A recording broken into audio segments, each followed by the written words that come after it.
mga kaskilled, may i-repair tayo ngayon na 1/2 horsepower na aircon window type. So ang problema nito ay ayaw lumamig. Basic na basic lang to mga kaskilled. So ito yung sa selector nya. Yan.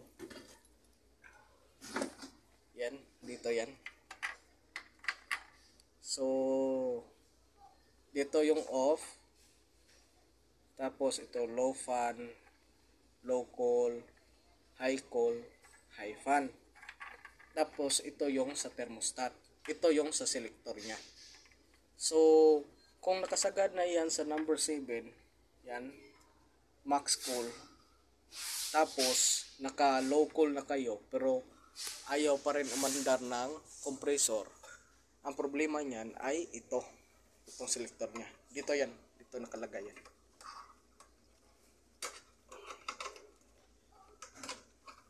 Yan. So ito yung sa cooling nya dito. Ito yon, thermostat.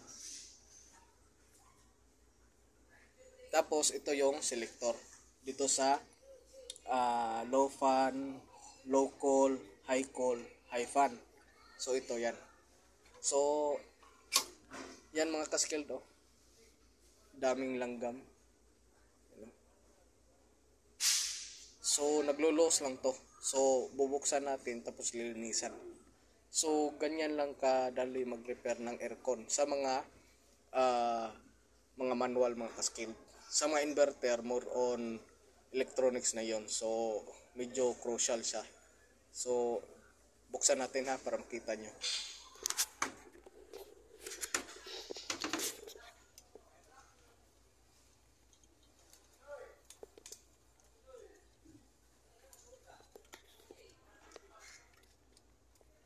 Sa labas pa lang may langgam na, lalo na sa loob.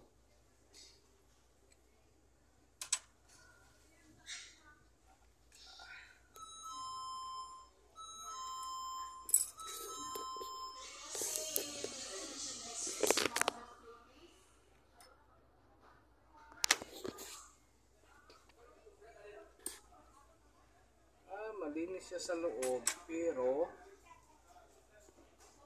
dito may mga langgam, so baka dito yung lost contact.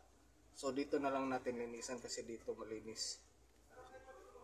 Pero lilihain pa rin natin to, ang mga contact niya.